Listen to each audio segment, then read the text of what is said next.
Selamat sore ya. Kita mulai saja. Udah jam setengah 4 lewat. Baik, yang sudah hadir mungkin bisa dibuka dulu videonya.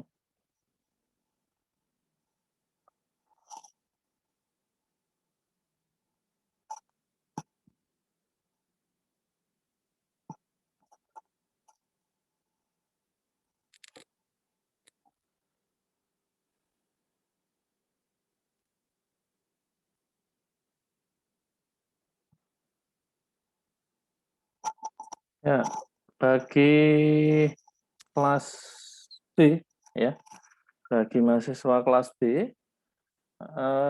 saya membuat semacam presensi pengganti di Google Classroom, tapi dalam mungkin masuknya ke kolom ke bagian folder tugas ya. Jadi saya biar sederhana, itu ada folder tugas atau quiz gitu ya. Anda bisa buka, kemudian Anda isi nama dan NIM saja. Ini khusus untuk yang kelas B ya. Kalau yang kelas C tetap melalui OCW. Yang kelas saya melalui OCW, yang kelasnya Pak Budisan silahkan buka di Google Classroom-nya. Nanti Anda di bagian folder tugas itu ada kuesioner, Anda bisa mengisi nama dan NIM di situ sebagai pengganti presensi. Ya, itu untuk kelas C. Baik, saya akan lanjutkan perkuliahan minggu kemarin. Saya bahas sedikit contoh soal ya, yang di buku. Ada 2 contoh yang saya bahas sekilas saja. Nanti bisa Anda baca detailnya.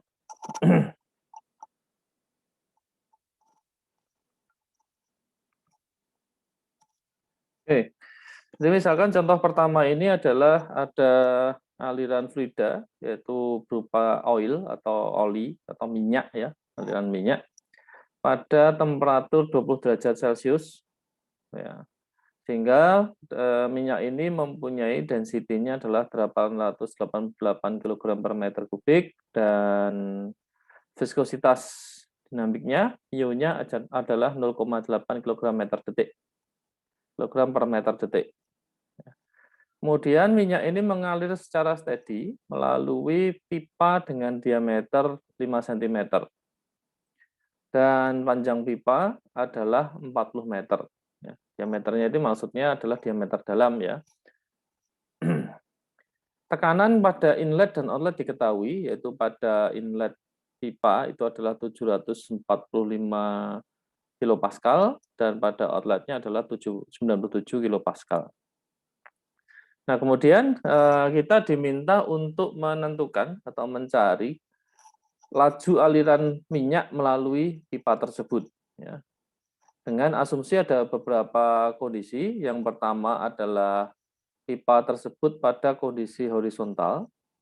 Yang kedua adalah pada kondisi miring 15 derajat ke atas. Dan yang ketiga adalah pada kondisi miring 15 derajat ke bawah.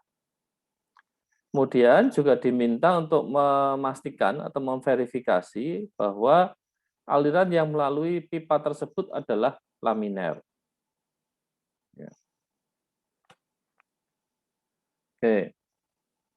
Kita sudah asumsi yang kita ambil, ini yang penting ya, Anda harus tahu asumsi yang dipilih, bahwa asumsinya ini adalah aliran itu adalah steady dan incompressible. Yang kedua adalah efek entrance atau efek masukan itu diabaikan, efek akibat masuk diabaikan, atau dengan kata lain, alirannya adalah sudah fully developed, ya, sudah berkembang penuh. Ya. Yang ketiga, pipa tidak hanya berupa pipa lurus saja, jadi tidak ada komponen yang lain, tidak ada fittings. Jadi pipa itu berupa pipa lurus, tidak ada belokan, ya, tidak ada elbow, tidak ada katup, tidak ada sambungan dan lain-lain. Jadi hanya suatu pipa lurus saja. Kemudian yang asumsi yang keempat yaitu juga pada perpipaan tersebut tidak dipasangkan peralatan kerja seperti pompa atau turbin. Jadi dia hanya pipa saja. Ya, pompa atau turbin tidak dilibatkan dalam permasalahan ini. Nah, yang pertama kita dalam proses pengerjaannya kita bisa mendapatkan delta P-nya dulu, penurunan tekanannya, yaitu dari P inlet dikurangi P outlet. kita peroleh sebesar 648 kilopascal. Kemudian luas permukaan dalam pipa itu adalah kita peroleh di kuadrat per 4, yaitu sebesar 0,001963 meter persegi. Nah, untuk menentukan laju aliran fluida dalam pipa tersebut, kita bisa menggunakan sebuah persamaan. Ya, ini persamaan kemarin belum saya singgung, yaitu kalau di bidang miring, ya, maka kita akan punya persamaan yang melibatkan kemiringan itu. Nah, persamaan itu sebenarnya kita bisa berlaku umum, ya. Kita bisa pakai, ini adalah berlaku umum, yaitu di mana P dot ini adalah sama dengan delta P min rho GL sin theta pi D pangkat 4 per 128 mu L. Nah, ini rumus jadinya seperti itu.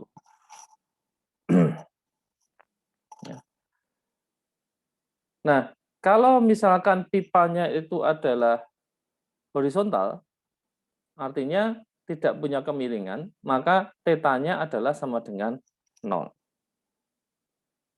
Nah, kalau tetanya 0, ya, maka persamaannya menjadi delta P, ya, ini kan 0, rho GL sin theta, ini nilainya 0, hanya menjadi delta P kali pi kali D pangkat 4 per 128 kali mu L. Ini kalau pipa horizontal biasa. Kalau pipanya miring ke atas, ya, miring ke atas, maka nilai tetanya menjadi positif. Jadi misalkan ke atasnya, seperti kasus ini tadi, ke atasnya adalah 15 derajat, ya, maka tetanya adalah plus 15. Maka di sini menjadi sinus 15. Kalau miringnya ke bawah, makanya jadi minus, sehingga misalnya minus 15 derajat, di sini sinus minus 15 derajat. Nah, oke. Sekarang kita lihat untuk yang kasus yang pertama, yaitu di mana pipanya adalah horizontal, maka tetanya adalah sama dengan 0, sin theta sama dengan 0, maka ini persamaannya. Kita masukkan nilai delta P, ingat delta P ini adalah satuannya masih kilopascal. Sehingga kita harus mengubah menjadi pascal agar semua satuannya sama, maka dengan dikalikan 1000 Newton per meter persegi. Ya. 1000 Newton per meter persegi bagi 1 kPa, ini untuk menyamakan satuan. kPa, kPa hilang, ini sehingga menjadi, nanti ketemunya adalah 648.000 Newton per meter persegi. Atau dengan kata lain 648.000 Pascal. Kali pi kali 0,05 meter pangkat 4 dibagi 128 kali 0,8 kg per meter detik per meter detik kali 40 meter, ini adalah panjang pipanya. L-nya, panjang pipanya adalah 40 meter. Diperoleh nilai V dot-nya, ya, laju aliran volumenya, volume flow rate-nya, yaitu adalah sebesar 0,00311 meter kubik per detik. Nah, itu volume flow rate-nya, atau laju aliran volume minyak pada pipa horizontal. Yang kedua, untuk aliran pipa dengan posisi pipanya miring ke atas, yang uphill, ya, persamaannya tadi adalah delta P min rho GL sin theta pi D pangkat 4 per 128 mu L. Tetanya kita beri isi 15 karena miring ke atas, sinus 15. Kita masukkan semua. Kita peroleh bahwa laju alirannya atau volume flow rate-nya adalah 0,00267 meter kubik per second. Ya. Berikutnya untuk yang downhill dengan cara yang sama, tetapi kita ketahui bahwa sudutnya menjadi minus besarnya, minus 15. Maka kita masukkan dalam persamaan, kita akan memperoleh V dot-nya untuk downhill adalah 0,00354 meter kubik per detik. Kalau dibandingkan ketiganya ini, maka yang paling cepat atau yang lajunya paling besar, laju aliran volume minyak itu paling besar, itu adalah yang pada pipa yang menurun. Dan yang paling kecil adalah pipa yang naik. Nah, berikutnya kita masih harus melakukan verifikasi apakah benar alirannya ini laminar. Jadi persamaan ini tadi semua berlaku kalau alirannya adalah laminar ya. Kalau aliran tidak laminar maka ini tidak berlaku. Ini berlaku kalau alirannya laminar. Nah, untuk memverifikasi apakah alirannya laminar, maka kita mencari kecepatan alirannya lebih dahulu. Kecepatan aliran kita tinjau pada kasus yang ketiga, di mana aliran menuruni pipa. Ya. Pipanya posisi 15 derajat dan menurun. Ya. Di sini diperoleh bahwa kecepatan rata-ratanya adalah 1,8. Jadi dari V dot per AC. AC adalah luas penambang pipa. Kita peroleh kecepatannya 1,8 meter per detik. Kemudian kita menghitung Reynolds number-nya, di mana Reynolds number adalah rho V average, rho V rata-rata kali D per mu. Hingga diperoleh Reynolds number-nya itu adalah sama dengan 100. Ya, ketemu 100.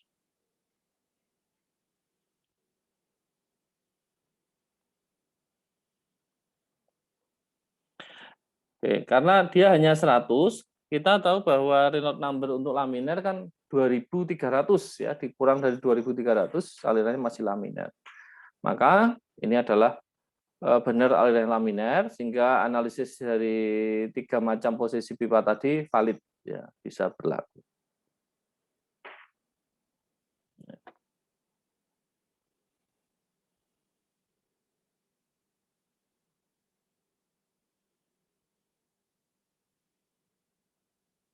Oke.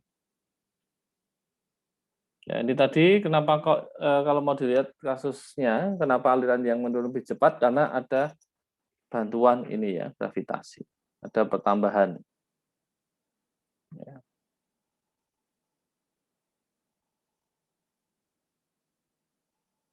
Oke, yang berikutnya adalah kasus ini. Ini satuannya, hanya ini sayangnya pada contoh ini, satuannya menggunakan satuan British. Jadi kalau di kasusnya mau sebenarnya, tapi prinsipnya sama ya, hanya beda satuan. Jadi dalam kasus ini misalkan ada sebuah pipa, ya, pipa ini mempunyai panjang 30 feet. Ya, dari gambar panjangnya 30 feet. Kemudian air pada temperatur 40 derajat Fahrenheit. Ya, di sini kita bisa melihat propertiesnya. Kalau air 40 derajat Fahrenheit, dia mempunyai density 62,42 pound mass per feet cubic. Dan mu-nya, viskositas dinamiknya adalah 1,038 kali 10 pangkat minus 3 pound mass per feet detik. Pipa tersebut mempunyai diameter dalam sebesar 0,12 inci atau sama dengan 0,01 feet. Ya, dengan diameternya, kemudian panjangnya adalah 30 feet, posisinya horizontal, alirannya adalah steady, dan kecepatan rata-ratanya adalah 3 feet per detik. Di sini Anda diminta menentukan head loss atau rugi head-nya, atau jadi dalam bentuk head loss ya, nanti kan sebenarnya setara dengan pressure drop atau pressure loss, tapi ini beda satuan. Yang pertama Anda diminta menentukan head loss-nya, yang kedua menentukan pressure drop-nya, dan yang ketiga adalah mencari pumping power yang diperlukan, daya pompa yang diperlukan untuk mengatasi pressure drop ini, atau untuk mengalirkan air ini. Ya.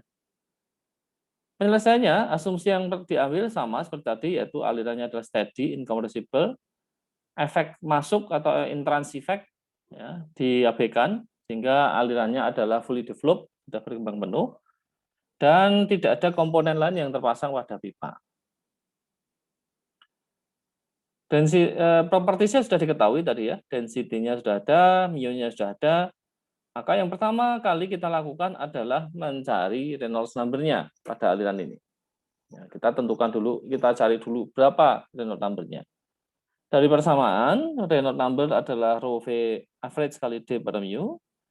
Kita sudah tahu bahwa rho-nya 62,42, kemudian kecepatan alirannya 3 feet per detik.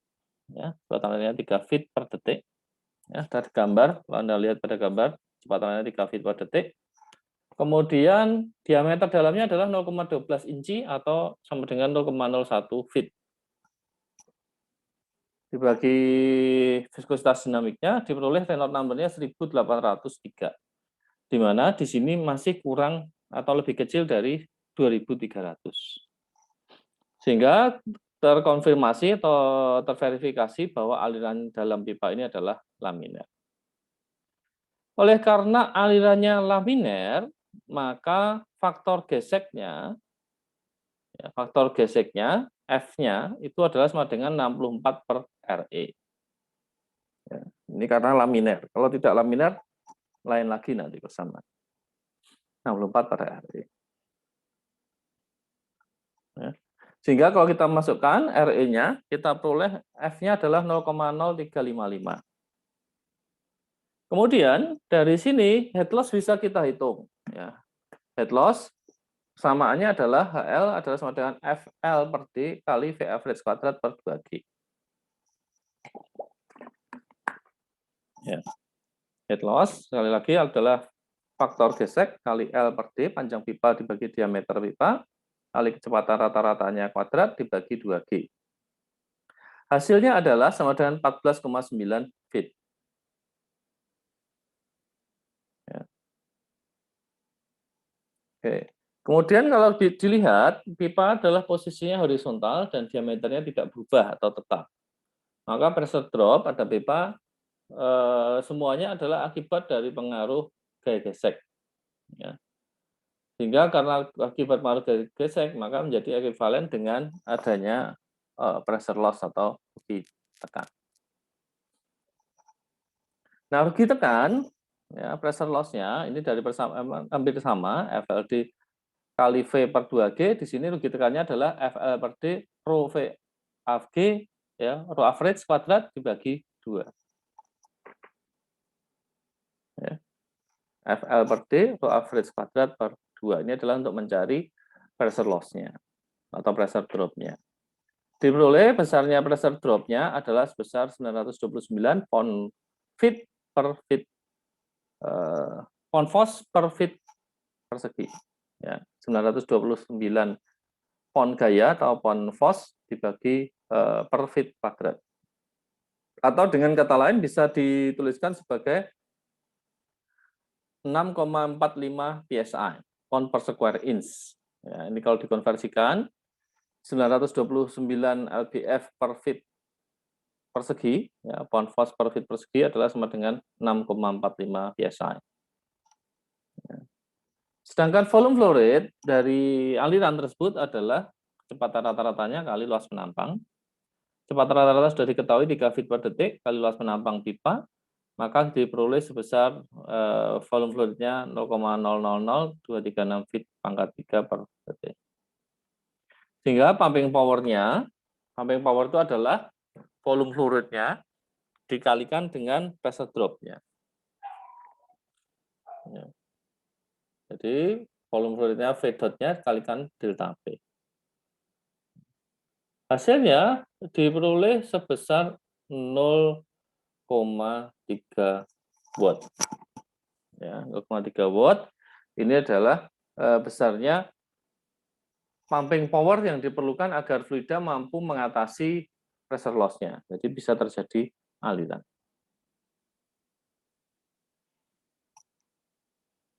Oke, itu untuk contohnya. Nanti bisa Anda pelajari. Pak, maaf Pak, Ya, mohon maaf penyela. Ya, Izin bertanya Pak, Muhammad Tinggi Lawan, silakan. 41956. Ya, Untuk yang ngitung pressure loss-nya itu Pak, pakai itu bukannya rumus yang non laminar ya Pak? yang mana? Ini, pressure Yang loss-nya ini. ya delta P itu Pak. Ini ya. Tadi sementara alirannya laminar bukan Pak? Alirannya laminer. Ya. Aliran laminer, delta P kalau saya buka ke ini ya, sebentar, saya buka ke persamaan yang sebelumnya. Ini memang ini persamaannya, delta P. Oh. Nah, delta P kan ini.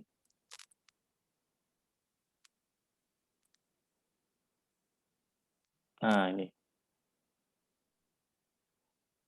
Ya. Delta P ini kan dalam bentuk head loss, kalau dalam bentuk atau delta AP. Nah ini, delta PL adalah FL per D rho average kuadrat per 2. Ya. Oh iya Pak, maaf Pak. Catatan saya Ya. salah soalnya. Kalau mana saya catatnya yang 32 mu LV average per D kuadrat itu Pak. Berarti salah saya. Baik, Itu makasih Pak. ini, yang 32 mu itu kan yang ini. Ini kan dalam bentuk, ini bersama sebenarnya. Jadi ini kan diekspresikannya dalam bentuk aliran laminar nih ya. Aliran laminar delta P sama dengan P1 min P2 adalah sama dengan ini. Ya, ini adalah Iya Pak. di pressure loss-nya ya.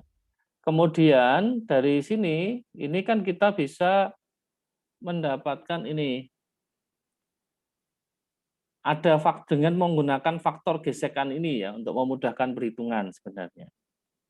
Ya, untuk memudahkan perhitungan kita menggunakan faktor gesekan ini. Bentar, saya tutup di sini dulu biar kelihatan. Nah, laminar flow kan ini 8 delta P adalah 8 mu L kali V average per R kuadrat atau ini D kuadrat ini ya dikomunikasikan menjadi D kuadrat. Ini adalah Iya, pressure Pak. loss. Ya. Kemudian, nah sebentar pernyataan ini ya. Ini, Lalu kalau nah untuk ini. yang non laminar, Nah, non laminar nanti kita lihat ada perbedaan. Sebenarnya non laminar itu berbedanya adalah cara menentukan F-nya. Kalau laminar nilai F-nya kan sama dengan 64 per RE. Ya. iya Pak. Ya, 64 per RE kan untuk laminar. Nilai F-nya sebenarnya 64 per RE. Kalau kita aliran turbulen, maka nilai F-nya tidak sama dengan 64 per RE. Oh, tapi untuk ngitung pressure loss-nya tetap pakai rumus Ya, yang rumusnya delta PL sama. ini ya, Pak? Rumusnya Oh, adalah dari rumus pressure loss ini sebenarnya ini yang berlaku umum ya. Berlaku umum adalah FL per D rho V average kuadrat per 2, di mana F-nya adalah kalau laminar diganti dengan 64 per RE. Tapi kalau Anda mau iya, Pak. menghitung pressure loss dengan menggunakan yang ini, bisa juga laminar flow ini. Pakai ini boleh, 32 mu L ini akan sama. Karena ini loh, rho ini kan sebenarnya mu-nya ini bisa diganti dengan rho, ada nu, ada ini kan sebenarnya setara dengan nanti dikonversikan menjadi Reynolds number juga. Bentar, itu di slide show yang sebentar saya tutup ya, saya buka di slide minggu kemarin coba. Iya.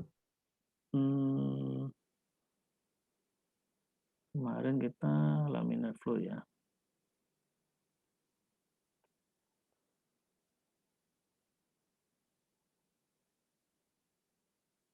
Oke.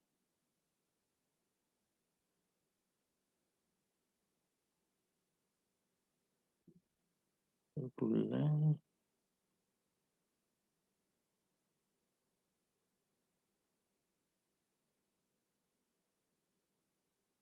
Ya.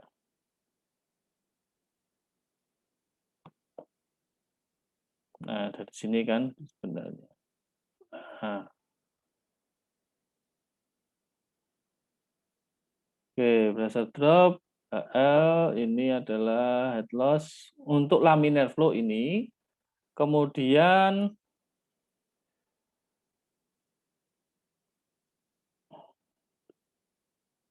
nah, secara praktek bisa ini lebih nyaman untuk menyatakan tekanan kehilangan tekanan untuk semua aliran yang fully developed internal flow, laminar atau turbulent, sirkular, tanah sirkular, smooth dan lain-lain itu disimulasikan sebagai ini. Jadi ini adalah semacam persamaan umumnya untuk mencari pressure loss. Ya. Kemudian dengan catatan Iya, Pak. kalau untuk laminar F-nya tadi 64 per RE. Nah, nanti kalau dihitung-hitung nanti Iya, akan Pak. kembali lagi seperti ini. Ya. Untuk laminar. Baik, Pak. Baik, Pak. Ya. Pak. Oke. Makasih, Pak. Yuk. Jadi ini tadi contohnya. Nah, ini yang terakhir di slide yang minggu kemarin itu adalah bahwa ini saya sarikan ini ya, persamaan-persamaan ini adalah yang biasa dipakai. itu adalah untuk mencari energi atau pressure loss problem, GHL. Ya. GHL ini adalah energi dalam bentuk satuan energi, ya, delta P per rho dan sebagainya. Ini persamaan-persamaan jadinya lah, katakanlah gitu ya. Kemudian velocity atau flow rate problem, ya, ini kecepatan, persamaannya menjadi seperti ini. Kemudian ini adalah V dot, ya, atau Q, ya. V dot atau Q, V volume flow rate atau Q atau debit. Ya. Kemudian yang bawah ini adalah bentuk ukuran pipa. Ya. Tapi persyaratannya persamaan ini berlaku kalau Reynolds number-nya kurang dari 2.300 atau kasus-kasus aliran laminer. Ya, jadi ini tidak berlaku umum, ya, persamaan ini. Ini hanya berlaku untuk aliran laminer. Oke, baik. Selanjutnya kita akan masuk ke yang turbulen. Pak, maaf izin ya, bertanya. Boleh, silakan. Pak, saya Rani di 04981 izin bertanya Pak. Jadi kalau mau Halo? dulu ya Pak. Gimana? Kalau untuk sebagian ngerjain itu berarti dites dulu nilai RN-nya berapa supaya tahu itu nanti laminar atau turbulen gitu Pak? Betul. Pada dasarnya itu adalah biasanya kalau soal-soal itu kalau memang sudah Anda bisa menghitung Reynolds number-nya dulu di depan, berarti Anda harus memastikan dulu bahwa tipe aliran itu apa, laminar atau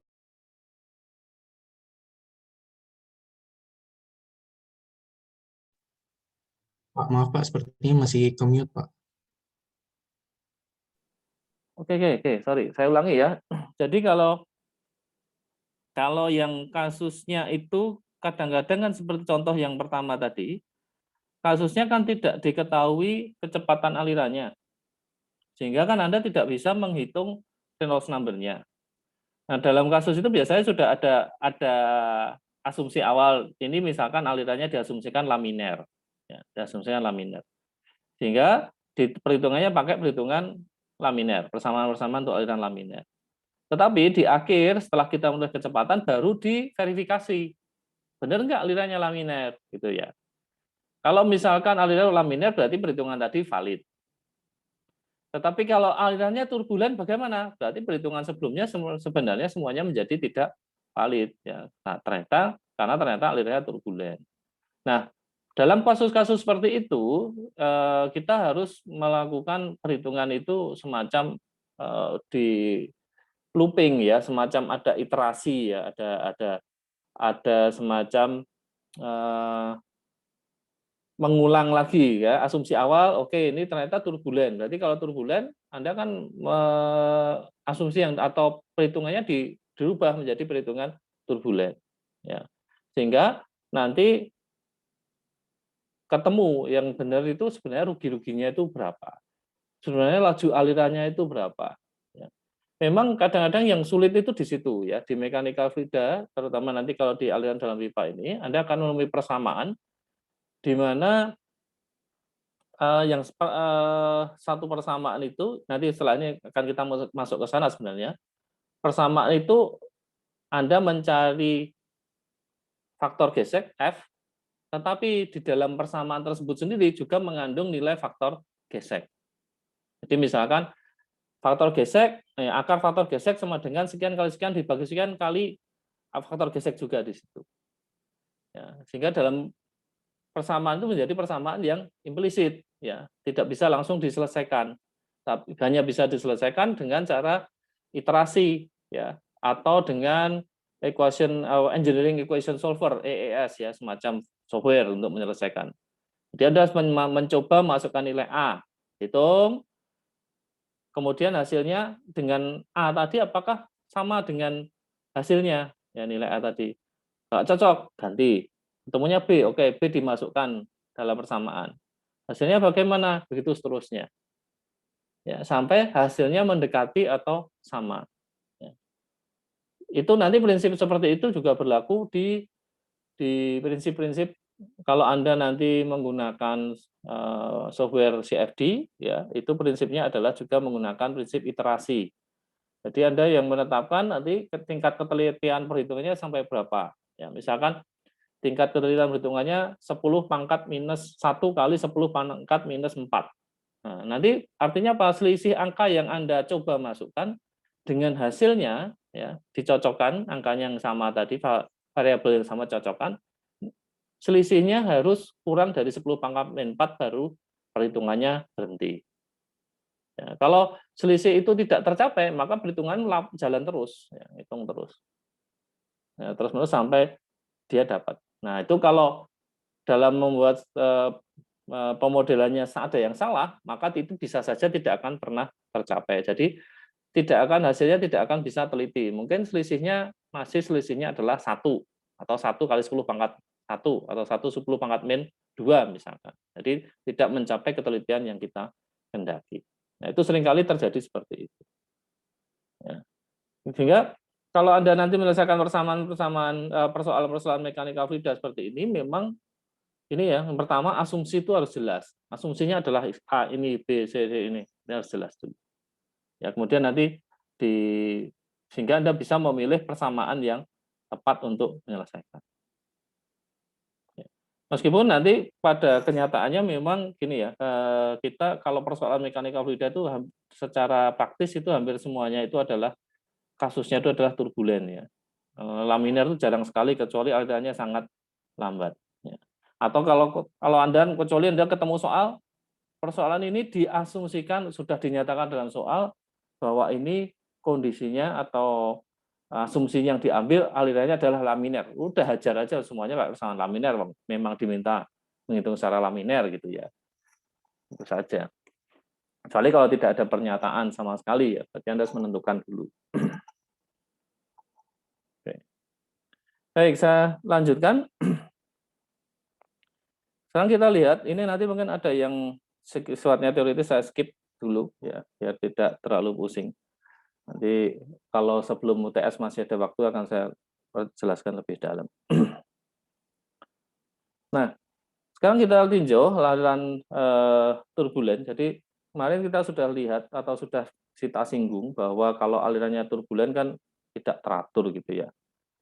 Alirannya itu saling berpotongan streamline-nya. Nah, contohnya di gambar ini adalah semacam penggambaran suatu aliran. Jadi misalkan ini adalah partikel fluida pada suatu aliran, ada partikel ini teratur ya, 222 jajar di atas, 555, 777, 1212 ini teratur. Posisinya sama. Sebelum turbulen, kalau di aliran laminar pada jarak dia mengalir pada jarak X, kemudian ya tetap seperti ini susunannya. Tapi untuk aliran turbulen, maka setelah dalam bentuk turbulensi, ini berubah semua posisinya. Ya, partikel itu kemana-mana, bisa kemana-mana. 12, 25, 75, 25, 72, 12, dan seterusnya. Ya, nah, aliran turbulen itu dikarakterisasikan dengan adanya pergerakan yang acak dan fluktuasi yang cepat. Ya. Jadi partikel fluidanya itu bergerak secara acak. Ya. Jadi dia bergerak acak, kemudian fluktuatif, ya, berubah-ubah kecepatannya, ya, swirling, ya, berputar, ya, yang disebut sebagai eddy. Nah, eddy ini adalah aliran yang random, fluktuatif, swirling, ya, itu disebut eddy. Jadi di sepanjang aliran. Kelebihannya kalau dengan adanya seperti ini, maka aliran ini akan memberikan tambahan mekanisme untuk transfer momentum dan energi. Ya. Artinya apa? Ada transfer momentum dan energi. Misalkan Anda menggunakan fluida ini sebagai fluida kerja untuk perpindahan panas, maka perpindahan panas yang terjadi akan lebih baik. Jadi misalkan aliran turbulen ini melintasi sebuah gampangnya begini misalkan. Ya, ini adalah aliran dalam pipa dan di luarnya ini ada aliran lagi, ya. Ini misalkan begini. Nah, kalau di sini alirannya adalah turbulen, ya, di sini juga turbulen, maka perpindahan panasnya akan lebih bagus.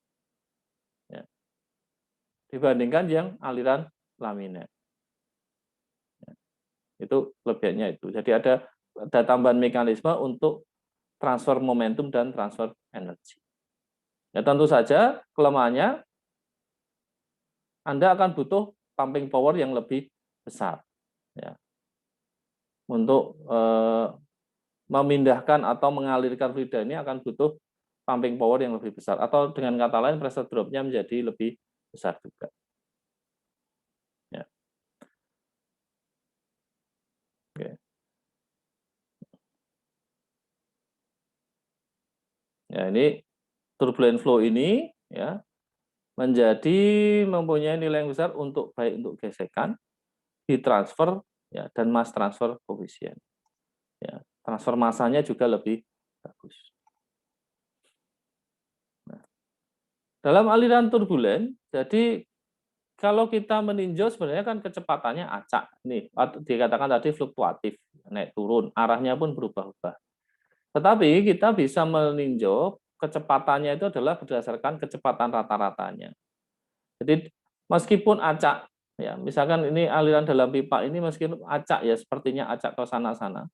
Tapi kalau kita lihat ini sebenarnya semua dalam satu ini adalah semuanya tetap bergerak menuju ke sana. Meskipun kalau ditinjau secara partikel dia kemana-mana, tapi semuanya akan tetap bergerak menuju arah tergantung beda tekannya ya. Beda tekannya misalkan di sini P1, di sini P2, di mana P1 lebih besar dari P2, maka tetap semua partikel fluida akan bergerak ke kanan. Ya, tapi kalau dilihat satu partikel dia akan kemana-mana. Tapi tetap mengikuti pattern-nya, ada pattern-nya, ada polanya. Ya. Nah, kecepatan ini ya, nilai spontan ya, instantaneous itu yang sesaat ya, kecepatan sesaat yang berfluktuasi. Jadi ini ada kecepatan rata-rata, U rata-rata ini adalah ditinjau pada jangka waktu yang cukup lama untuk mendapatkan U rata-ratanya. Nah, di sini kalau kita lihat sesaatnya, dia bisa melonjak naik, bisa turun. Ya, ini adalah kecepatan sesaatnya. Ya, disimbolkan dalam hal ini adalah U aksen, fluctuating komponennya. Ya. Sehingga kita juga bisa menyatakan bahwa kecepatan sesaat, ya ini lonjakannya ya, U aksen itu lonjakan tersebut atau perbedaannya dibandingkan kecepatan rata-rata. Sehingga kecepatan sesaat suatu partikel fluida itu bisa dinyatakan U ini adalah U rata-rata ditambah U aksen. Demikian juga untuk ketekanannya, ya tekanan sesaatnya adalah sama dengan tekanan rata ditambah tekanan lonjakan tekanan P aksen. Temperatur juga begitu. Ya. Jadi kalau kita tinjau secara keseluruhan, ya kita akan hanya meninjau rata-ratanya saja. Ya. Kalau steady ya nanti menjadi konstan, kecepatan rata-ratanya adalah konstan.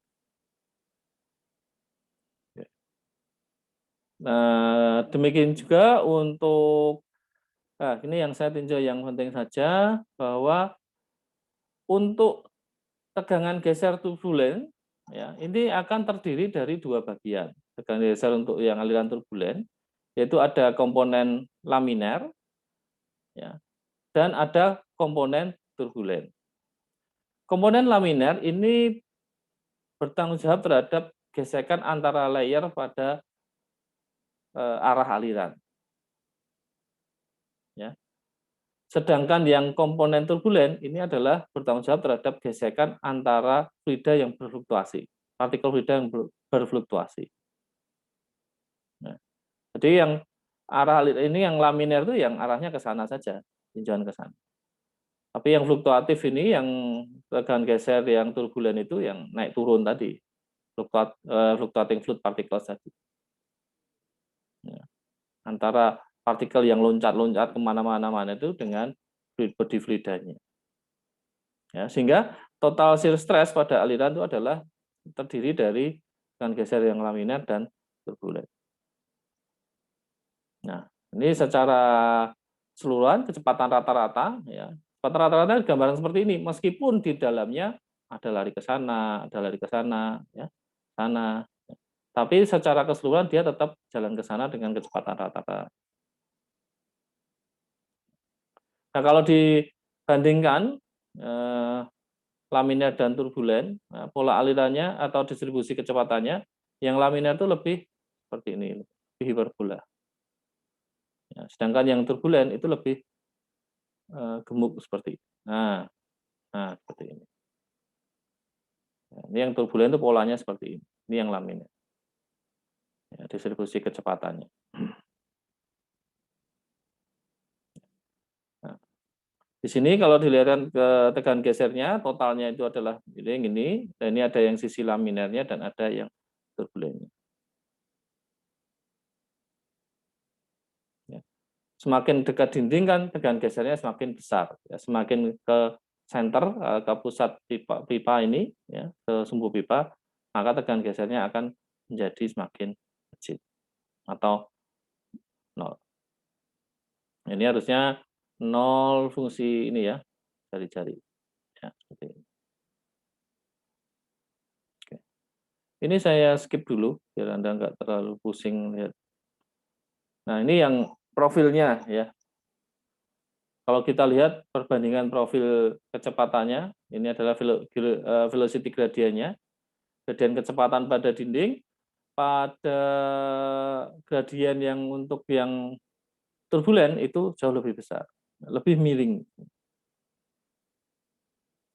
Sedangkan yang ini lebih tegak. Ya.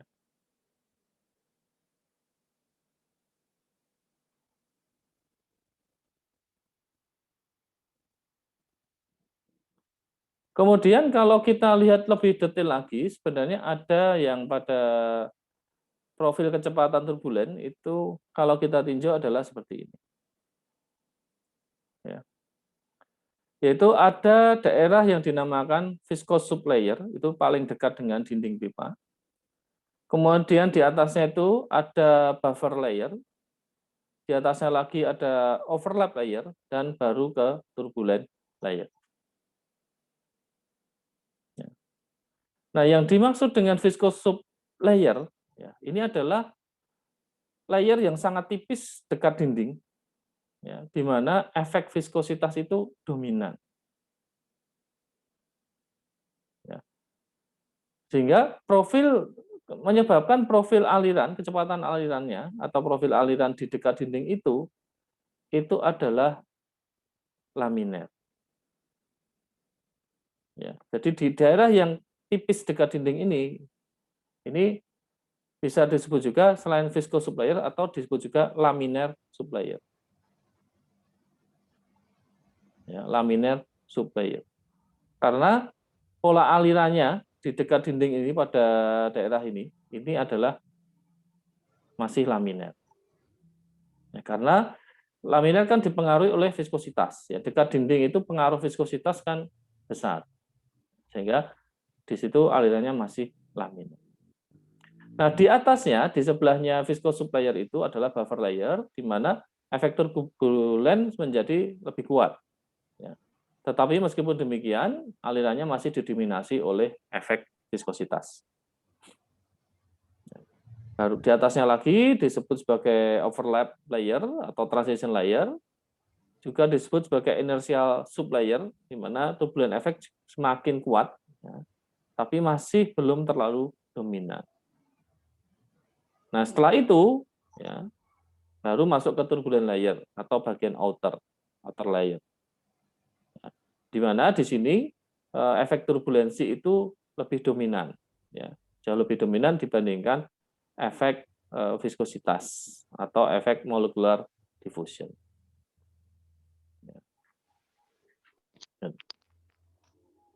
Ini viskositas layer, ini saya lewati dulu.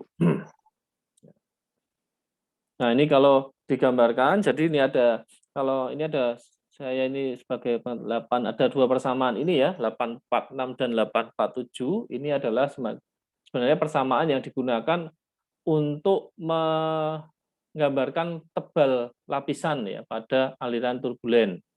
Ya. Tebal lapisan pada aliran turbulen. Kalau dibuat dalam persamaan, ya, di persamaan tadi diplotkan dalam suatu grafik, ya, ini adalah equation 842 dan 847. 842 itu yang sorry, yang 842 itu yang di atas lagi.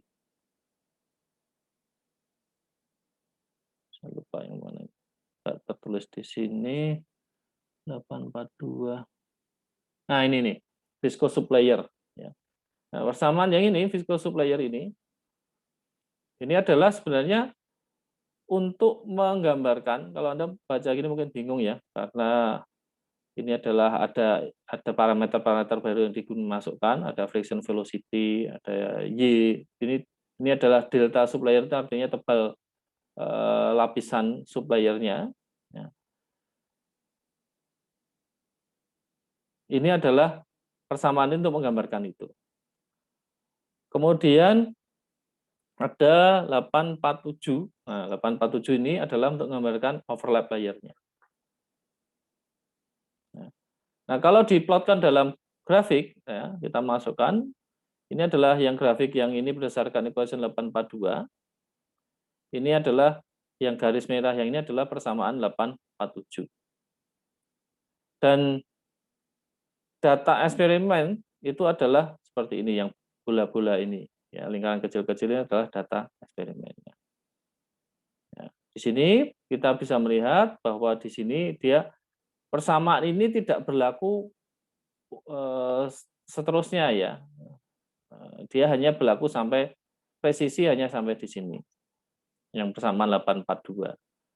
Ya, 847 presisinya mulai dari sini ke sana perpotongan. Karena ini yang sesuai dengan eksperimen adalah di sini.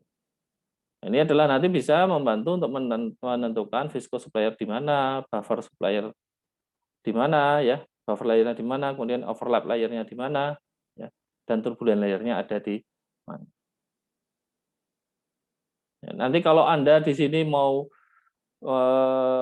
ini nilai biasanya Y plus ini, ya, Y plus sama dengan YU bintang per nu ini, ya, ini kalau Anda nanti belajar lebih jauh ke CFD, ya kadang-kadang orang akan mengvalidasi hasil pemodelannya berdasarkan nilai Y plus-nya. Apakah Y plus-nya sesuai dengan teori tidak? Ya. Misalkan jadi pemodelan itu kan kita membuat apa ya, hasil memodelkan situasi yang sesungguhnya kita mau buat model dengan software, dengan komputer. Nah, kalau Anda mempunyai model komputer, ya, dengan menggunakan komputer, itu harus dipastikan bahwa model tersebut valid atau sesuai dengan kenyataannya. Nah, cara memastikan bahwa model Anda itu valid, itu bisa paling bagus adalah berdasarkan eksperimen.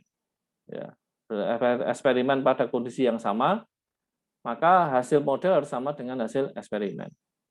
Ada yang lain lagi juga bisa mengecek turbulensinya. Jadi misalkan Anda mau modelkan aliran turbulen, maka Anda harus mengecek bahwa tebal viscose supplier atau buffer layer atau overlap layer ini benar gitu ya, sesuai. Yaitu dengan biasanya dengan menampilkan nilai Y plus atau Y plus-nya ini ya. Yang ditampilkan untuk melihat apakah aliran turbulen yang dimodelkan itu sudah tepat. Tapi itu ya lumayan rumit lah. Ya, paling enak kita membandingkan dengan eksperimental result atau dengan riset sebelumnya. Oke, saya skip dulu. Ini tidak. Oke, yang penting saya lihat adalah ini aja. Ini adalah ada pernyataan penting di sini bahwa meskipun viscose supplier itu sangat tipis ya, small thickness ya, tipis. Biasanya viscose supplier itu kurang dari 1% dari diameter pipa. Tebalnya ya, tebal viscose supplier itu kurang dari 1% diameter pipa. Tetapi karakteristik aliran ya dalam layer ini penting ya, karena mereka akan menentukan aliran yang pada pipa selanjutnya, ya, menentukan aliran selanjutnya dalam pipa. Jadi dipengaruhi oleh viscose supplier ini. Nah, adanya ketidakteraturan, kekasaran pada permukaan akan mengganggu layer ini dan sehingga akan mengganggu alirannya juga.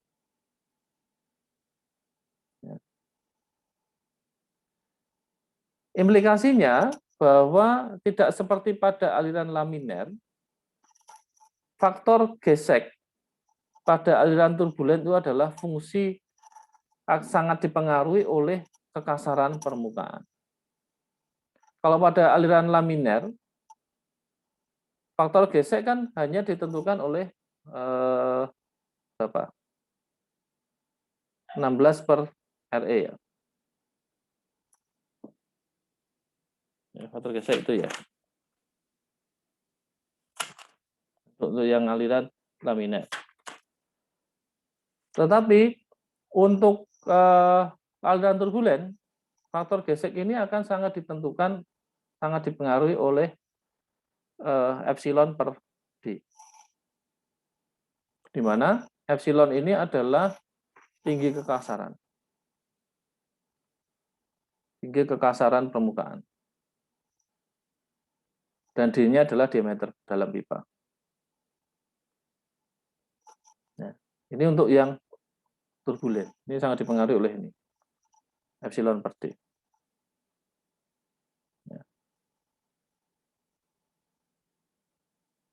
Dalam mekanika fluida, suatu permukaan itu dikatakan sebagai kasar jika puncak dari kekasaran itu di atas ya, protrude atau muncul di atas laminer sublayer. Sedangkan aliran yang itu dinyatakan sebagai halus jika sublayer itu jika kekasaran itu puncak kekasaran di bawah lapisan sublayer, ya, viscosublayer. Jadi misalkan Anda ketebalan viscosublayernya itu ada di, saya gambarkan begini gitu ya, tebalannya. Kalau kekasaran permukaannya sampai ke sini, maka ini adalah disebut sebagai kasar. Tapi kalau kekasaran permukaannya puncaknya hanya di sini, maka ini disebut sebagai ini yang kasar, ini disebut sebagai halus atau smooth. Nah, itu untuk yang kalau kita menganalisis dalam aliran turbulen. Nah, faktor gesek untuk aliran turbulen yang berkembang penuh, fully developed, ini akan sangat tergantung pada ini dua hal ini, Reynolds number dan relative roughness, epsilon per D.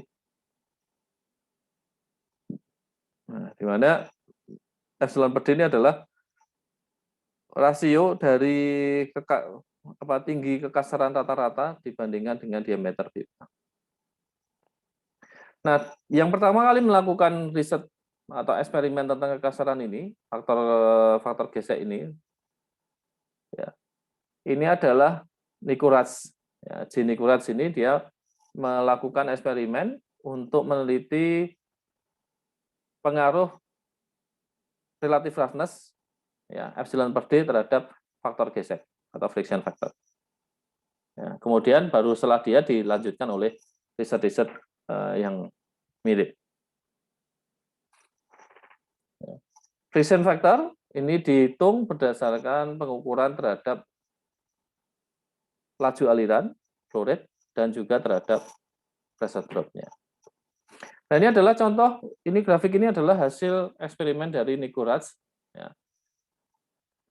Faktor gesek atau friction factor ini dinyatakan sebagai F atau lambda ya. Di grafik ini dinyatakan sebagai lambda. Ini sama saja dengan F. Ya. Ini menggunakan, dia eksperimennya menggunakan pipa sirkular yang diberi pasir ya permukaannya, dikasarkan dengan pasir. Ya. Kemudian hasilnya di berbagai variasi diuji ya. Jadi di sini ada epsilon per D, ini nilainya kali 10 pangkat min 3, ada 33,33, 16,35, 8,33, 3,97, ya, 1,98, dan seterusnya. Ya. Kemudian yang bawah ini adalah Reynolds number-nya, yang ini adalah faktor geseknya. Sorry, tadi 64 per RE, bukan 16 per RE, ya, saya salah. 64 per RE. Ya, untuk yang laminer. Oke. Nah, di sini aliran laminer itu ditunjukkan di daerah ini. Nih, ini adalah aliran laminer.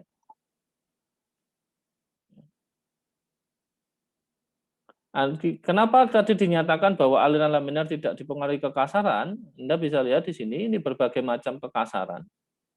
Ini tetap pada jalur yang sama. Ini padahal ada variasi kekasaran permukaan di sini. Tenor number-nya di sini adalah sampai batas ini. Kalau saya tarik ke bawah, ini adalah 2. Ya. 2 kali berarti 10 pangkat 4. Ini adalah 10.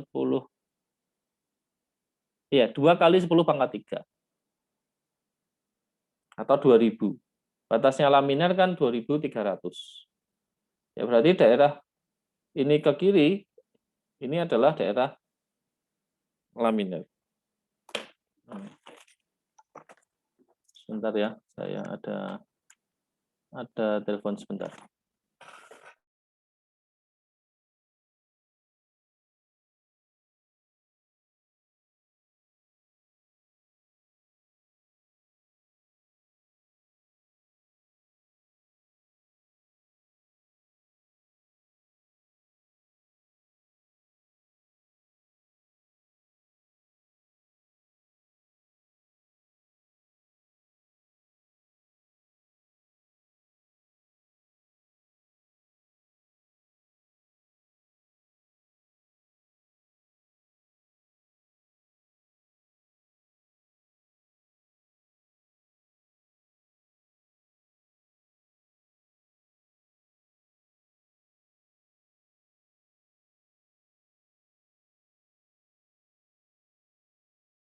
Baik, saya lanjutkan lagi. Jadi ini menunjukkan tadi ya bahwa aliran laminar itu tidak dipengaruhi oleh kekasaran permukaan. Sedangkan pada daerah ini adalah masih daerah transisi, ya, masuk daerah transisi. Ya, kemudian baru ke sini dia aliran turbulen. Ya. Di daerah transisi ini masih antara dipengaruhi kekasaran dan tidak gitu ya, masih daerahnya adalah transisi. Kemudian yang ke sana ini adalah yang sudah turbulen. Ya. Jadi di sini sebenarnya kita bisa melihat kalau Anda mau mencari untuk aliran turbulen, ya, untuk mencari di sini kan sudah untuk laminar sudah ada persamaan F adalah sama dengan 64 per RE. Sedangkan untuk turbulen, untuk mencari nilai F-nya, itu adalah Anda harus mengetahui dulu kekasaran permukaan saluran yang digunakan. Ya, kasaran salurannya berapa? Kalau kita sudah mengetahui kasaran salurannya, kemudian kita punya Reynolds number-nya, maka kita bisa mendapatkan nilai F-nya di sini.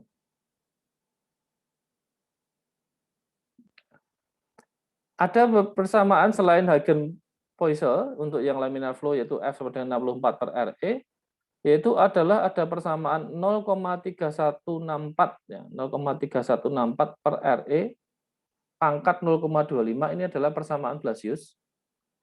Ini berlaku untuk aliran turbulen, tapi hanya akurat untuk daerah di mana RE itu antara 4.000 dan kurang dari berapa? 10.000, 100.000. Ya, RE kurang dari 100.000 dan lebih dari 4.000 itu bisa mencari nilai F itu berdasarkan persamaan Blasius. Ya. Tapi ada batasan ini harus dilihat persamaannya ini. Persamaan yang lain lagi ini adalah dibuat oleh Colebrook, Cyril F. Colebrook. Ini dia mengkombinasikan data yang ada untuk transisi dan turbulen.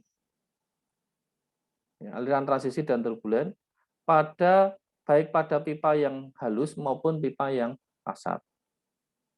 Nah, persamaannya dia menyusun persamaan implisit yang disebut sebagai Colebrook equation atau persamaan Colebrook, yaitu adalah 1/akar F F-nya adalah faktor gesek sama dengan minus 2 log epsilon per D per 3,7 plus 2,51 per Reynolds number kali akar F. Ini yang saya katakan tadi, ada di sini. Ya. Anda mencari akar F, sementara di sini dalam persamaan juga ada akar F-nya. Nah, ini hanya bisa diselesaikan dengan iterasi. Ya. Misalkan Anda sudah ada epsilon per D-nya, ada Reynolds number-nya, ya. Ini bagaimana, apa hubungannya dengan grafiknya tadi? Ya sebenarnya bisa dipakai dua-duanya. Anda bisa menggunakan persamaan itu menyelesaikan tanpa menggunakan grafik. Grafiknya Nikurats tadi, yang kemudian diperbarui oleh Moody. Ya. Ini saya tunjukkan, yang ini adalah grafiknya Moody. Kalau ini tadi kan Nikurats, ya, hasil eksperimen Nikurats.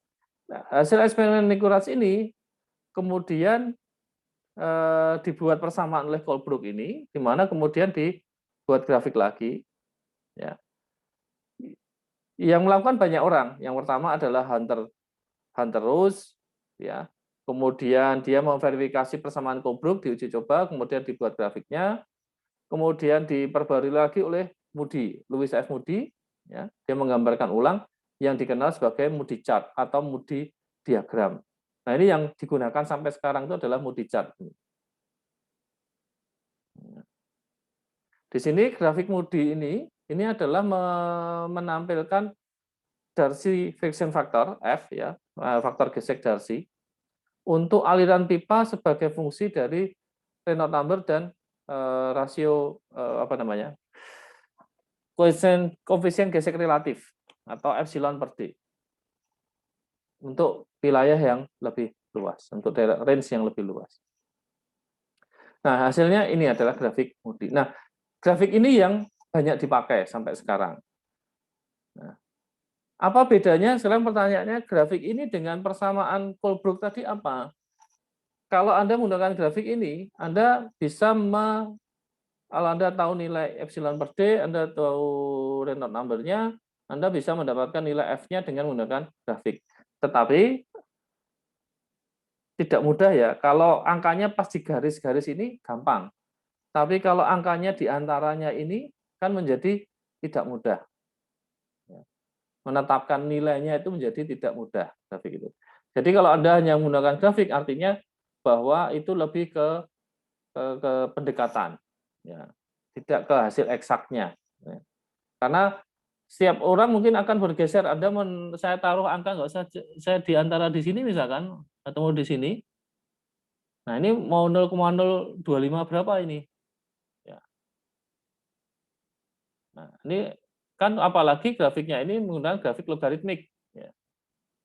Ya, agak susah menentukan angkanya karena logaritmik. Sehingga lebih praktis diselesaikan dengan menggunakan persamaan seperti ini. Cuma sayangnya persamaan ini adalah iterasi. Ya. Iterasi artinya tadi misalkan ini kita sudah tahu RE dan epsilon per D-nya. Akar F-nya berapa? Ya. Berarti kan Anda harus menebak ini akar F-nya berapa. Oke lah, katalah dengan bantuan ini, oh kira-kira misalkan epsilon per D ini, RE di sini, oh kira-kira ini adalah 0,024 misalkan. Masukkan ke sini. Oh, akar F adalah 0,024. F1 0,024. Coba. Dari hasil F1 ini masukkan, nanti kan Anda ketemu akar F yang di sini. Sehingga kan Anda ketemu F hasilnya. F1 aksen misalkan. Ketemu hasilnya adalah 0,0 misalkan 25 misalkan. Berarti masih ada selisih berapa? Berarti ada selisihnya adalah, ada errornya adalah 0,001. Tinggal mau seberapa teliti Anda mau menghitung. Apakah harus ketelitiannya itu harus sampai, Anda harus sampai F aksennya itu adalah sama dengan 0,024 ya. Atau tingkat ketelitiannya ini mau sampai seberapa ya. Apakah tadi saya katakan selisihnya itu adalah hanya 0,0001 atau 0,00001 atau berapa? Ya ini harus kita tetapkan. Nah, prinsipnya itu. Nah, nanti kan kita tahu persentase errornya bisa dihitung. Nah, ini adalah tabel untuk mencari equivalent roughness value, jadi kekasaran ekuivalen. Kekasaran ekuivalen itu tadi di mana ini adalah untuk berbagai bahan ya, berbagai bahan, material gelas atau plastik itu kekasarannya adalah 0. Ya, gelas plastik itu epsilonnya 0. Ya. Ini adalah semen, kemudian kayu, ya, karet, ya. Kemudian misalkan koper, ya. Brass tubing kuningan, ya, tembaga kuningan, besi tuang, ya, galvanized iron, besi galvanis, besi tempa, ya, stainless steel dan lain-lain. Kemudian kalau Anda sudah mendapat nilai epsilonnya, nah disocokkan ke sini. Diameter pipanya berapa? Ya. Ya, ini adalah dengan kalau ini sama ya sebenarnya ya. Kalau ini Anda mendapatkan epsilon ini, nilai epsilon dapat tinggal cari diameter pipanya kan Anda mendapatkan nilai epsilon per D. Nah, kalau grafik yang kanan ini adalah punyanya Moody. Ya, punyanya Moody yang original, yaitu dia menghubungkan antara ini pipa dengan epsilon yang sudah diketahui dibandingkan dengan diameternya. Kemudian tarik ke kiri mendapatkan nilai epsilon per D-nya. Ya. Kalau yang tabel yang 82, uncertainty-nya, ketidakpastiannya, itu masih 60%, masih sangat tinggi. Ya. Ya, nilai ini kan hanya, kita nggak tahu persis nih proses manufakturnya seberapa. Ya. Gelas plastik 0. Ya, belum tentu kalau benjol-benjol bikin gelasnya nggak sempurna, nggak mulus, ya, bisa saja bukan 0 gitu ya. Sehingga di sini dikatakan uncertainty-nya, ketidakpastiannya adalah sampai 60%. Jadi ini tidak akurat tabel yang kiri. Ya. Nah, sekarang kita kembali ke alternatifnya apa? Kita kan sulit nih kalau kita menghitung pakai Colebrook karena ada implisit tadi, ada iterasi. Harus menggunakan iterasi atau menggunakan software, engineering equation software. Ya. Engineering equation solver, software. Engineering equation solver. Nah, saya juga nggak punya ini sebenarnya. Kan jadi susah. Sehingga dibuat persamaan yang mendekati hasilnya, yaitu approximate explicit relation, jadi dengan menggunakan persamaan eksplisit, yang hasilnya mendekati hasilnya Colebrook. Nah, persamaan ini adalah untuk mencari F, sama seperti Colebrook, ini dibuat oleh S.E. Halan, ya. Dia menggunakan persamaan berikut. 1/akar F sama dengan 1/1,8 log 6,9 per RE plus epsilon per D per 3,7. Ya, di sini menjadi eksplisit karena hanya yang dicari adalah F, di sini tidak ada F-nya, sehingga menjadi persamaan eksplisit. Kalau yang punya Colebrook tadi yang implisit. Hasil yang diperoleh dari sini, dari persamaan ini adalah 2%, dalam 2% keakuratannya. Dari hasil yang diperoleh oleh Colebrook. Ya. Nah, yang paling akurat adalah punya Colebrook. Nah, kalau mau lebih akurat gimana? Nah, Anda hitung dulu pakai Halan. Hasilnya itu dipakai sebagai perkiraan pertama pada persamaan Colebrook. Ya. Nanti setelah Anda ini, sehingga Anda tidak nembaknya itu tidak terlalu jauh. Guessing-nya nggak terlalu jauh. Bisa pakai Halan ini, bisa pakai Moody diagram ya untuk memperkirakan awalnya. Untuk first guess-nya. Ya. Sehingga agar Anda iterasinya menjadi tidak butuh terlalu panjang iterasinya. Mungkin hanya 5 sampai 10 kali iterasi sudah dapat hasil yang akurat misalkan. Ya. Oke, kita sudah 1 jam, ya 1 jam lebih, ya. Karena masih ada tugas yang harus Anda kerjakan, jadi ini saya stop dulu, ya, untuk perkuliahannya. Nanti minggu depan kita akan masih lanjutkan bahas tentang faktor gesek nih ya. Ada persamaan-persamaan lain yang bisa digunakan untuk membantu menyelesaikan aliran dalam masalah-masalah aliran dalam pipa. Tadi kita baru sampai halan itu sudah membantu memudahkan kita untuk menyelesaikan Colebrook equation ya. Nanti kita lihat lagi persamaan yang berbeda. Saya sudah membuat tugas di Google Classroom, baru bisa mulai dikerjakan jam 4.45 ya, silahkan dikerjakan. Waktunya 1 jam sampai 17.45, ya cukup lumayan waktunya, silahkan dikerjakan dengan lengkap ya, dan rapi, supaya nanti pada saat di-scan dan dikirimkan bisa dikoreksi, saya bisa baca dengan mudah ya, bisa saya koreksi.